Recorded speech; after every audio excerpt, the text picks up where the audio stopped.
Welcome to the Web3 Wisdom Podcast, the frontier where vision meets reality in the digital world. Join us as we navigate the ever-evolving landscape of blockchain, cryptocurrencies, and the decentralized web. In each episode, we dive deep into the minds of pioneers, innovators, and thought leaders. So let's unpack the complexities of Web3 and transform into insights to act on right here on Web3 Wisdom Podcast. Here we go. Thanks a lot, Ganesh, for joining. Vanakkam. So first of all, welcome. Vanakkam is welcome in Tamil, which is the language that we both speak. So glad to have you here, Ganesh, to speak about Ganesh. Ganesh is my inspiration. One of the reasons, in fact, the first reason to start BitsCrunch, he made the very first angel check when I was in the delivery ward for my wife, and I'm glad to have my mentor, my well-wisher, my angel, in fact, the angel, guardian angel who started BitsCrunch. Glad to have you here on our pod, the Web3 Vision Podcast. This is Vijay, founder and CEO of BitsCrunch. And here we have Ganesh, who is the founder of Covalent. And over to you, Ganesh. Happy to have you here. Thank you, Vijay. These are very, very kind words.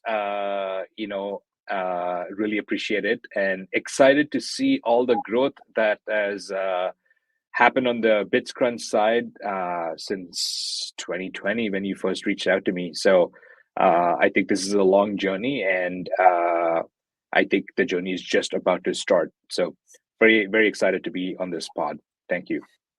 Thanks a lot, Ganesh. So I just want to start with asking the usual questions that goes on live for every pod. So what sparked your interest in Web3, and then what are the challenges you came across while switching from Web2 to Web3? Right. I mean, I had a similar journey to yours. I started with Volkswagen and Siemens, and then if I look at your graph, you have a similar graph, right? Like you started in the Web2 industry, built a few companies before starting venturing into Covalent.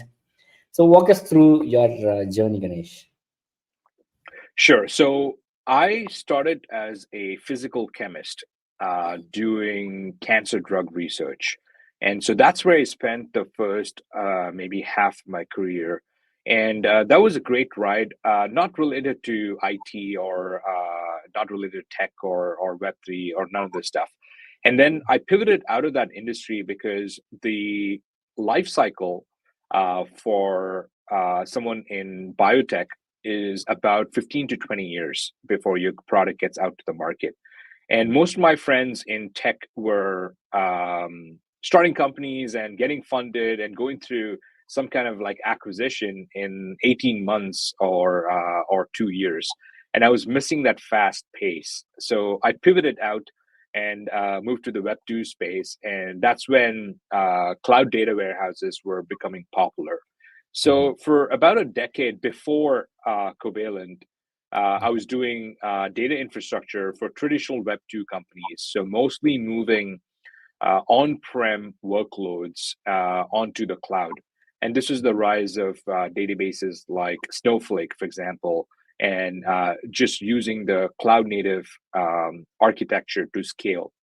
And the Covalent story was quite accidental. So I would say it's a broad stroke of luck, honestly. And a friend of mine was saying, hey, you should check out this database hackathon. Blockchains are like databases, maybe there's something here.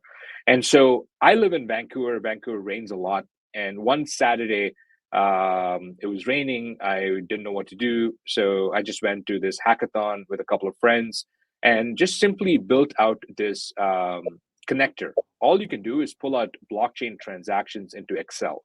So like a middleware. And that hackathon project ended up winning the top prize. And then at that point, it's like, should we start a company around this? What should we do with this? And then we decided to go to market. Now, there's a lot of like challenges that we faced since then, maybe the first challenge you should consider is that before you start a company, you should first check if there's a market. And if there's no market, then the timing is probably wrong. And so I got the timing completely wrong. And this is late 2017, early 2018, thereabouts. And that's when the ICO boom was dying out. So we started this company, called it Covalent after covalent bonds. So covalent bonds is a special type of chemical bond. Here you're binding databases and blockchains, or centralized systems and decentralized systems, or Web 2 and Web 3. So it's that kind of analogy. And 2018, 2019, early 2020, there was no traction, no revenue, no customers, nothing. We just built this product which nobody cares about. So if you can, I can advise you on a lot of things, but if I advise you on timing the market, please do not take my advice, because it'll be the exact opposite of what you should do, because I've gotten this completely wrong all the time. So I'll jump into some of the other tactical and I would say spiritual answers that you need to seek in order to face this adversity. But that is the genesis story of Covalent. And so that's how we started. We were one of the OG projects out in the space, and we've just been building. Never took a day off. Never shifted our focus. And the core idea that we were building back then continues to be the core idea today. So nothing has changed in the last couple of years. So that's like the genesis story, and then we can delve into other topics. Yes, absolutely. I mean, I've been watching you in close quarters. Like I mentioned earlier, I got in touch, I believe, before your coinless sale, or Yeah. after your coinless sale. That's when I got in touch with you in 2020. I wanted to congratulate you because as soon as I read the name, I spotted that you're a Tamilian. Of course, you come from India, right? I reached out to you, and surprisingly, you responded back within 24, 48 hours, and that energy is still with you, right, Ganesh? I'm really blessed to have you, because you started that spark, right, for BitScrunch, and what we did was something that you are really proud of, right?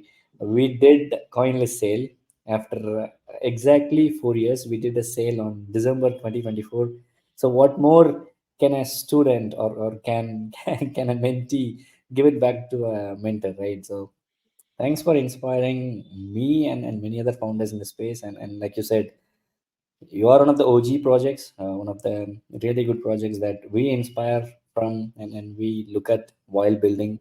And I've always, time and again, come to you for help, advices, and mentorship. So kudos to you and your entire team.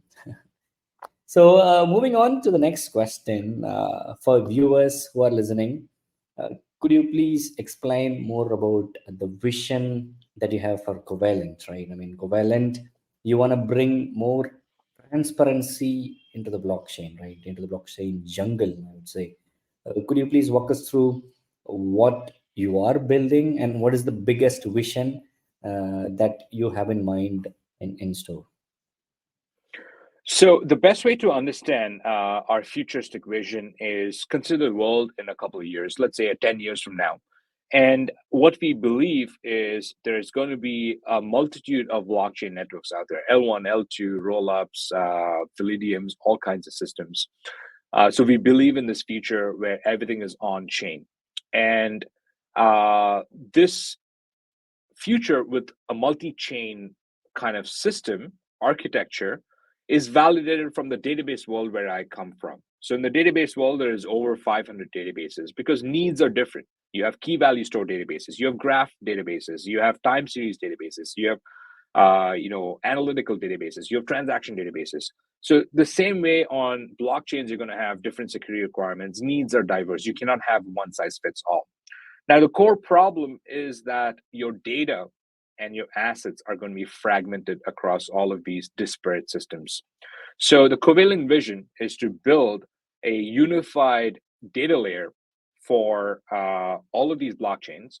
And we only do on-chain data. We don't do anything off-chain, just entirely on-chain, and provide complete visibility and transparency for all of this data. And our belief is that a lot of the focus has been on scaling the right aspect of blockchains, because you see all these blockchains, they're thumping the chest and say we get like 5,000 transactions per second, 10,000 transactions per second. It just keeps going like crazy, right? But nobody's really thinking about how can you read this data back. And I would say the whole the premise of blockchains, where you have transparent, you have an immutable ledger, falls apart if what you write to the blockchain cannot be read back in a convenient format. So that's really what our vision is, to provide complete visibility and transparency for all on-chain data and assets. Now, paired with the vision is a mission statement, and that's really why we show up to work every day. So here in Vancouver, when we're recording this, it's before 9 a.m., right? So I and a couple of people have been on a Friday in the office at 7:30. Why is that, right? Why are we grinding so hard? So our mission is to empower the pioneers of tomorrow to build the tooling for the next generation of applications, consumer and enterprise applications. Because the blockchain space today is still a early majority, I would say, an innovators market. So if you're familiar with Christensen's market segmentation, it goes through an S curve where you have early adopters, you have innovators, early majority, and then finally late majority. And any technology adoption curve goes through that cycle. And it's the same with the internet. It's the same with cell phones. It's the same with blockchain technologies. And so we're still in that early stage. So the people we empower today, they're in it with their heart. They're not in from a commercial aspect. So you have to win the hearts and the minds of these pioneers, because they're building the future. A lot of the stuff that a lot of the customers that we have, a lot of the partners we partner with are building things that have never been seen before. So we want to empower them. We want to provide the tooling for them. And if we help them succeed in whatever vision they have, then we will automatically succeed just by being the picks and shovels in a gold rush kind of like idea. So that's essentially what we've designed. That has been our rallying cry from day one. And that is why we're working so hard, no matter whether it's a bear market or a bull market. Yep, well said. I mean, that's one of the really good qualities that I see in you as well as the team, right? I mean, when I say I got connected to you on 2020 December, just prior to your coinless sale, and then since then I have seen the team. You have indexed what I guess countless blockchains. You have the largest blockchain repositories. Nobody can come close to what you have achieved in terms of scaling horizontally, right? So you have talked about the business here, but I would also try to understand, the network. So what could you please walk us through the Covalent network? How do you sort of make sure that it is a community driven? When it is network, obviously it involves not just a CEO or the management, but then there are n number of anonymous wallets who could dictate terms for the protocol, right? So could you please walk us through how that top down approach is now getting into the bottom up approach, where numerous participants are also part of the protocol? Great question. So we started as a standardized SaaS company, so a centralized entity, and we do all the decision making, make all the choices, and so on. But maybe around 2020, we decided to pivot this into a protocol. So build an end-to-end vertically integrated decentralized protocol. And there's a couple of reasons for that. I think by 2020, it had become clear that these big companies were starting to hoard data, and we're starting to monetize that data. If you look at Facebook and Google, just holding on to all of consumer data and monetizing that. And the kind of architecture that we need for the future is a decentralized architecture. The second thing is the privacy laws were becoming like more prevalent. So GDPR, for example, you cannot hold like EU citizens' data in the states. That's just an example of how you need to be compliant with GDPR. The third thing is that we are kind of clear that data itself, a lot of our customers were hitting multiple vendors because the data was not cryptographically secure.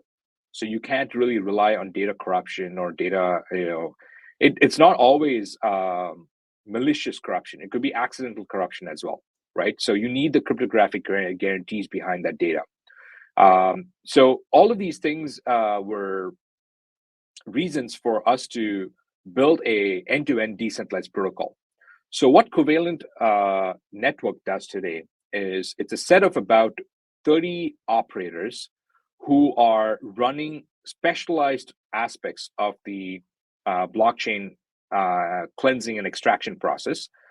And every action that they do on the blockchain data has a cryptographic proof beside it.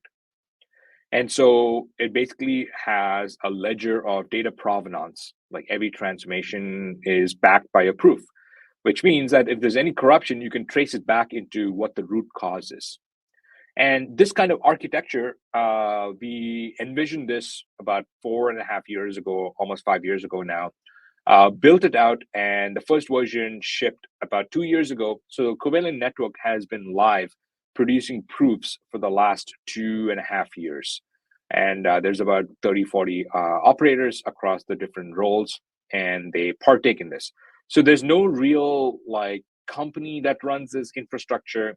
And because it's all cryptographically secure, that's the only way to ensure that you have the consensus that this data is secure. Because if the data is not accurate, then all of the downstream applications, like think, for example, your P&L, if you need to do your taxes, you have to trust that the data is correct. If you're using AI models and you're using the structured data to train that data, what if there's some kind of like bias that was introduced, right? Or data corruption or anything nefarious? Lots of use cases where this kind of security is required. The closest analogy I would think is you have champagne that comes from the region of Champagne, but everything else is called sparkling wine. So at some point, the regulators and the consumers will ask for this high quality, cryptographically secure data. And that is what we're building with the Covalent network. Beautiful comparison. Wonderful example with champagne and sparkling wine. So let's say I'm a developer. Right? I'm a dev. I have questions regarding how to get into this blockchain jungle. So as a dev, I'm curious. Let's say if there is a dev sitting somewhere in Asia, Africa, or somewhere, how easy it is for someone to get started with Covalent API. And I love the tagline, right? One API for 1 billion possibilities. So could you please walk us through how easy you guys have made the access of data so that devs or people who want to build on blockchain can get that wonderful piece of info from you? So what the Covalent network outputs is structured data. So structured data means you take all of the raw data, you schematize that into a canonical schema. So we have over 225 blockchains supported today across mainnets and testnets. And what that means is that the schema for every single blockchain is exactly the same. So if you want to move from Optimism to Polygon to Avalanche to Phantom to Base to any of the 200 plus chains, you change one character and everything just works, right? So it takes out that cognitive load behind a developer who needs to understand the nuances between base data versus optimism data versus Polygon data versus Phantom data. They're all exactly the same. So that is one kind of like usability feature we've added.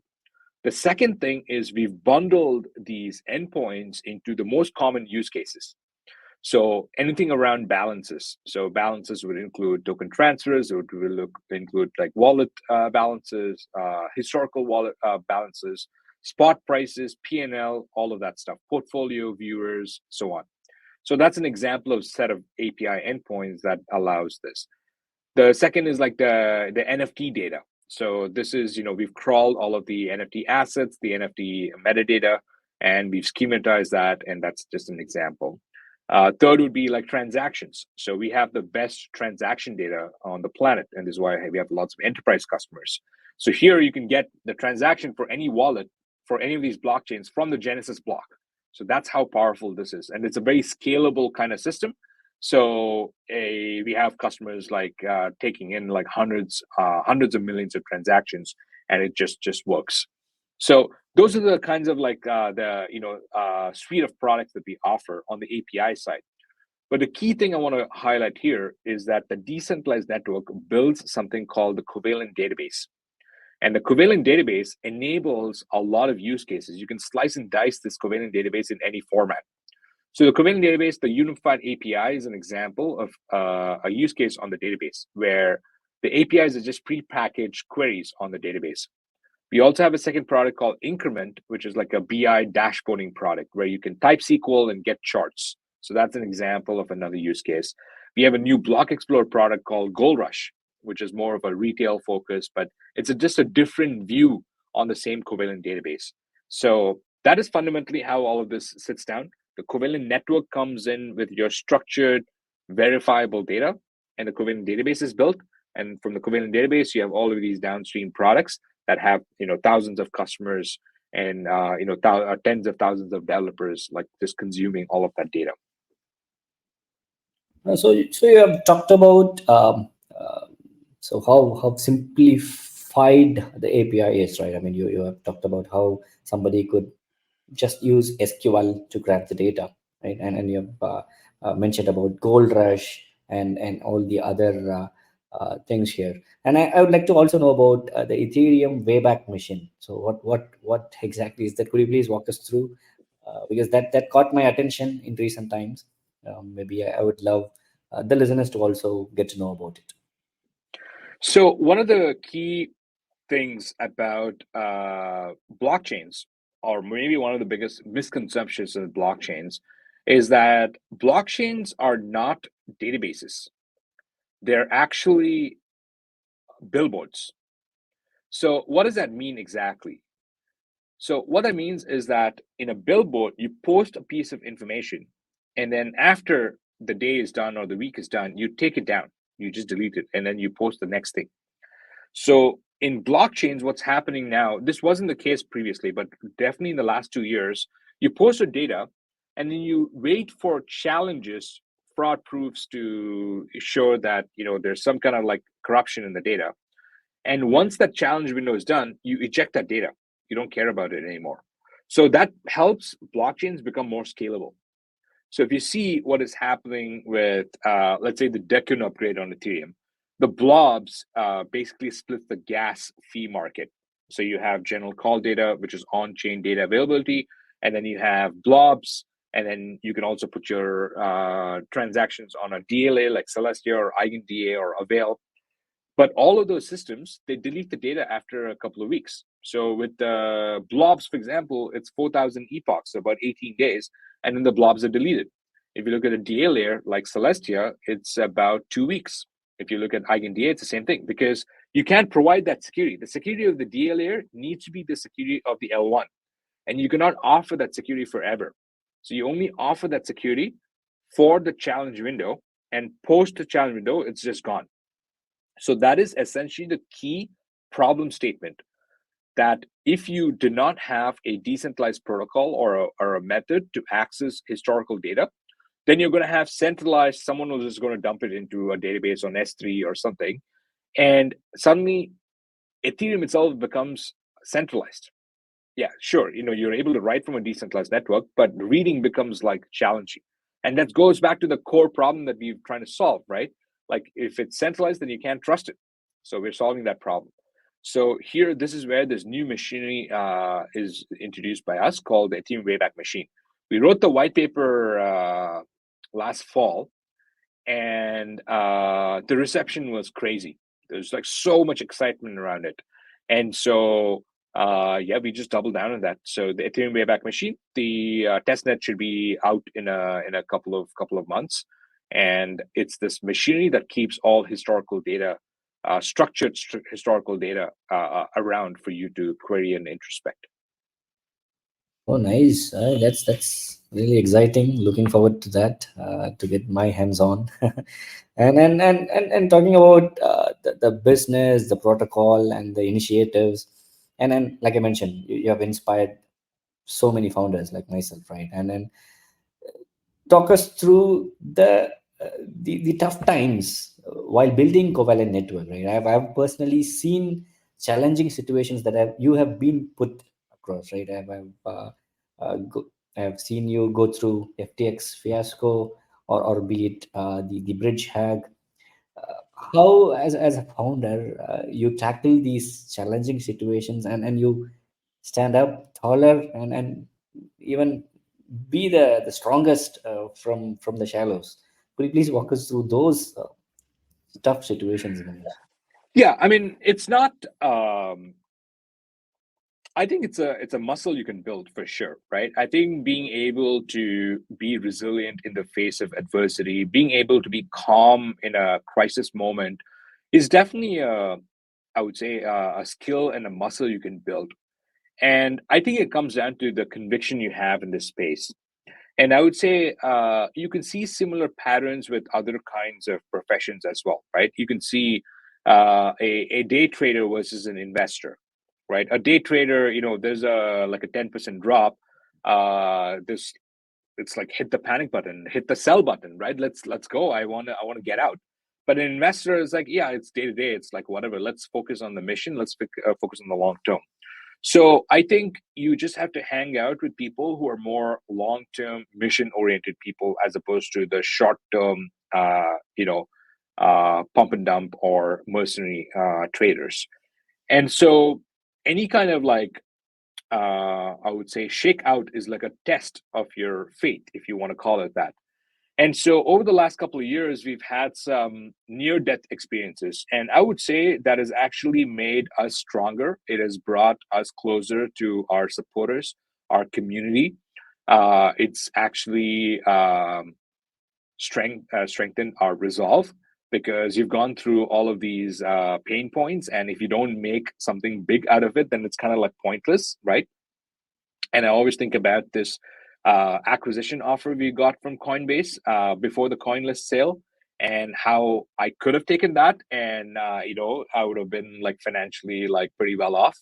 Of course, I'll be like working as a middle manager at Coinbase. That's a different thing, but I don't need to take any of this risk, and that could have been an option back then.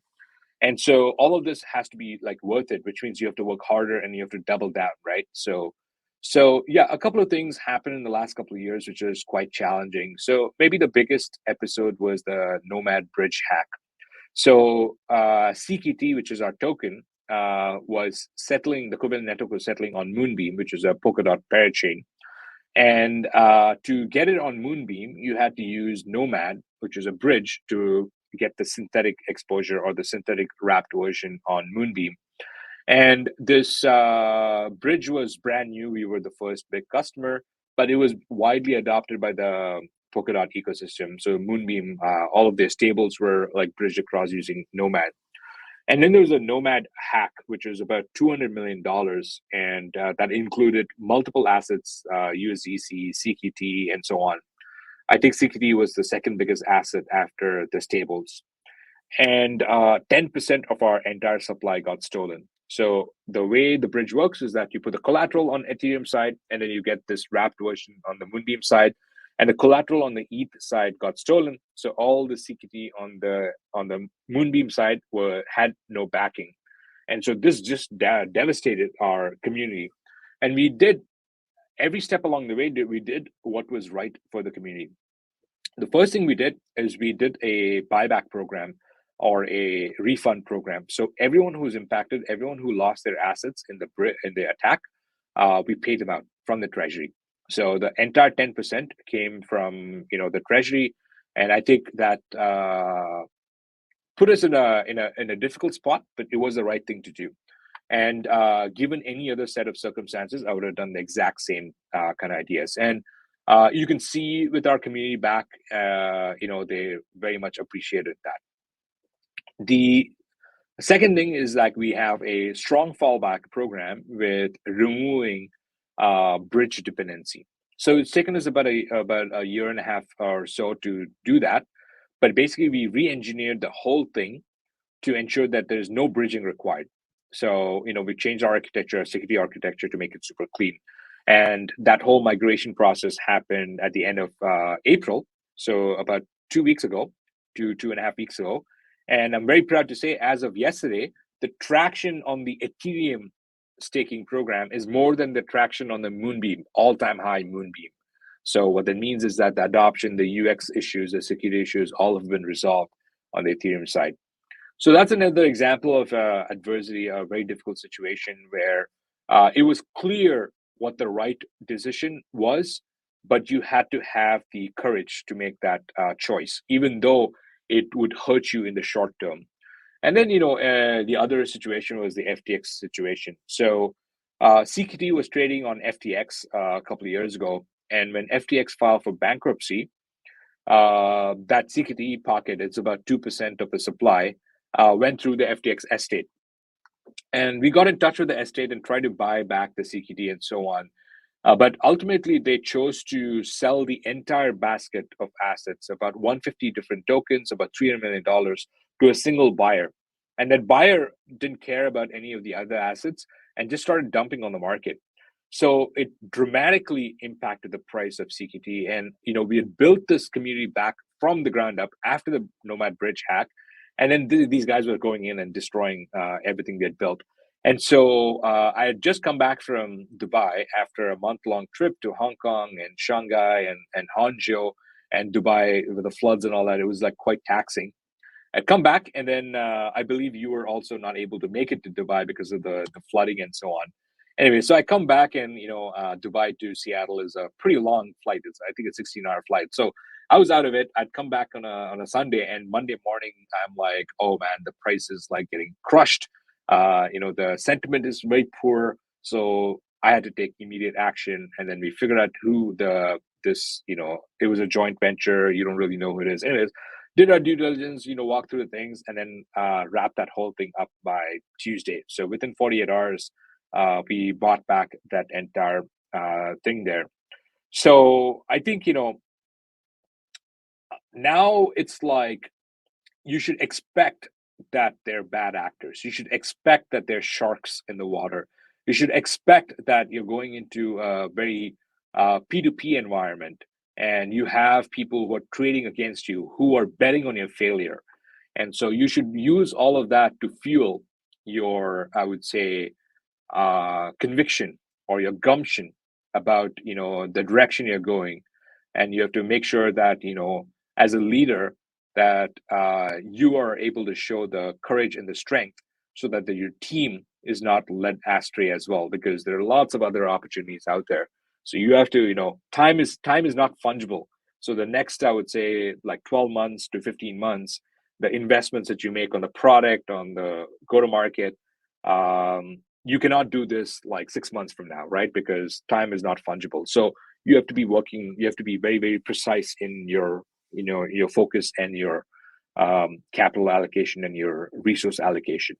So yeah, that's lots of other challenges in terms of like fundraising. I think it's part of the game, right? I think it's a very financialized system. There's a lot of short-term players, so you have to always check your due diligence. You always have to make sure you align yourself with people who want this. There's nothing wrong with speculation. There's nothing wrong with short-term. There's nothing wrong with traders. Is it what you want for your project? That's what it comes down to. And it's just a misfit. There's nothing wrong or right about it. It's just not a match. Yeah, absolutely inspiring, Ganesh. I mean, I've taken a lot of cues from you, a lot of support from you in crafting our own cap table. Right, we have got a lot of common investors on the cap table. For instance, Coinbase Ventures backing both of the data projects, and I mean, even while starting, we started as an NFT protocol, and then we sort of now pivoting into the broader ecosystem where we want to do the forensics. So, very big thanks and kudos to your resilient nature. That is inspiring a lot of people. So, thanks a lot for sharing these experiences, which we cannot hear in a lot of other places, right? So thanks for that. So, one last question before we wind up, maybe. Could you please talk about the new Dawn initiatives? Because I never miss a single email that comes from you. So I always look for these lovely phrases, and the gold rush, for instance, the Ethereum Wayback Machine. So you guys uh, put that uh, put a right tagline or wording for every single thing that you build. So what are the new initiatives that we can expect from Covalent in the next 3 to 6 months? So, we took a very clinical approach to how to grow the network and how to grow the community, how to double down on initiatives for the community, token utility, and so on. And we came up with these list of like big changes that I would say a couple of years into a project's life cycle are tough to make. But we decided that this is what is required to build for the future. So the first thing with the new dawn is the migration back to Ethereum. And this took about a year's worth of R&D and audits and all kinds of things. And that went out late April. And I think I just shared that the traction on the Ethereum side is now bigger than the Moonbeam side, all-time high ever. So I think about 12% of the supply is staked. So the new dawn is it's a bundled set of initiatives that are technical, economical, and governance changes to position for the next 100x growth ahead of us, because I truly believe like Covalent has another 100x ahead in the next couple of years. So on the technical side is the moving the Ethereum, moving back to Ethereum from Moonbeam. So it makes it better from a UX perspective, better from a security perspective, and clearly you can look at the contracts. You can see like people coming in with $1,000, $2,000, $5,000, $10,000. Right? It's just like it's like very organic in terms of adoption. So it's really great to see that the community values this, right? It's not like some of the other protocols. It's just a couple of whales coming in and playing with the protocol. Then on the economic side, our target for this phase is 20% of the network staked. So for the listeners who have CKT, if you're not staking, please go stake it. The yields are pretty juicy right now. I think it's about 20% APY. Our goal is to hit 12% APY at 20% of the network staked. So that is the target there. So we have all the economic incentives in place to achieve that. So you can see that people are definitely appreciating that, and it's gone to about 12%. So there's another 8% remaining, but it'll stabilize around 12% APY when you hit 20% of the network staked. So that's what's happening on the economic side. And on the governance side, more decentralization, more in control of the community, more on the voting side, on the snapshot side. So we fixed some issues where you are not able to participate in snapshot if you had staked your CKT, which is a big miss on our side. So the strongest supporters of the projects are left disenfranchised, which was a mistake. So we fixed that now. So those are the kinds of things that we're doing. So there's more coming down the pipe. We have tons of big announcements coming down the pipe.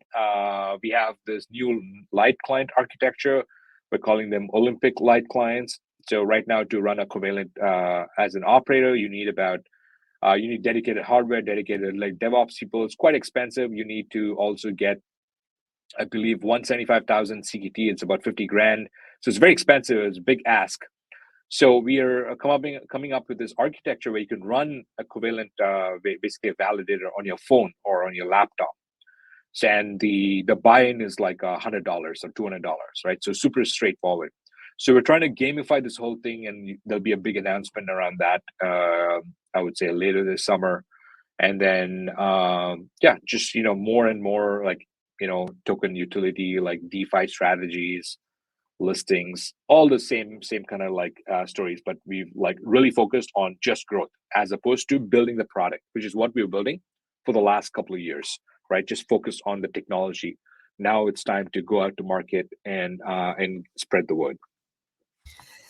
Wonderful, wonderful, Ganesh. I mean, excellent energy right throughout. We are about to hit 40 minutes, and I didn't even realize that we are what into a amazing journey of Covalent. Thanks a lot for sharing your aura, your energy. Because whoever I talk to, I tell that Ganesh has an aura, right? I mean, you whenever you speak, whenever you carry that aura with you, you carry that momentum, and I hope listeners have also witnessed that over this wonderful pod. Maybe a quick couple of rapid fire questions. With that, I'll let you go. So the first one would be: what is your favorite activity? What is your hobby or a favorite activity that you do in your free time? I really like spending time in nature. Mhm. So hikes and big adventure. I'm a big big adventure guy. So I've done Mount Everest base camp. I've biked from Bangkok to Cambodia on a bicycle.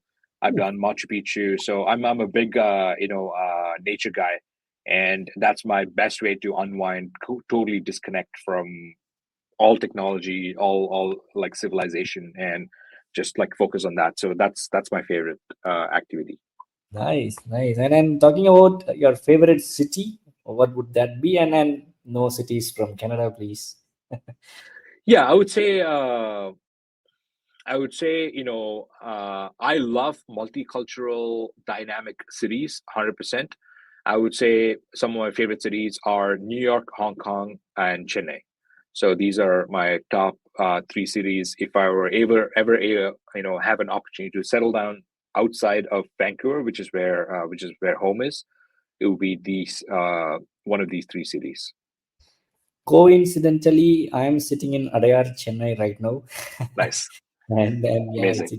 it's around 10 o'clock in the evening here. So cool. And one last question. So who is your inspiration, or what is your inspiration? Maybe it could be a thing, it could be a person. We would love to know that. I would say in the blockchain space, it would be Sandeep. And Sandeep is one of the founders of Polygon. And when Covalent was not a thing, we were really struggling from product adoption, narrative. No one understood what this data indexer was. No money. We had bootstrapped Covalent for the first couple of years. And I go to these conferences, and a lot of people said, "Hey, why don't you just give up and go get a job?" I have lots of, like, especially investors. They would say, "Yeah, go get a job. You're a smart guy. You have a smart team, and our portco is hiring, so I can make some connects." And but there's only one guy who said, solve your money problem and everything else will like fix itself. And he laid it out in a very clear kind of like format. And that person was Sandeep. And so Sandeep was the first check into Covalent before Covalent even had a company. And this is before Matic was still, I think, 2 cents, right? So it's not like the Sandeep today, where it's a multi-billion-dollar like network. So whatever little money he had, he put it into Covalent, into me, really, because he believed in us. And so that shows his true character. Right now, maybe it's all like, maybe not, I don't know, but back then, that's who he is, right? And so I can never forget that. And yeah, I think it's for many reasons he is the person who made Covalent. He's the reason Covalent is around, right? So I would say he's my top guy forever. Like, even I saw him in Denver. It's unfortunately now, our paths don't cross as much, but I saw him in Denver. He was having dinner with a couple of investors, and I was having dinner with my team. And then I saw him. I went and I he went and said hello to him, and then he's a big personality now, but he still like hugged me and he said, give me a call whenever you want. I want to like figure out what's going on with Covalent and so on. So I would say that's it's pretty awesome to see even today, right? He's still hustling, right? Yeah. Why? So it's not money, it's not fame, because he has plenty of all that stuff. I think it's more than that, and then you can't really put a price on it, or you can't put a dollar amount on it. So So I think that kind of like personality is truly inspirational, right? It inspires me to come to work every day and hustle hard.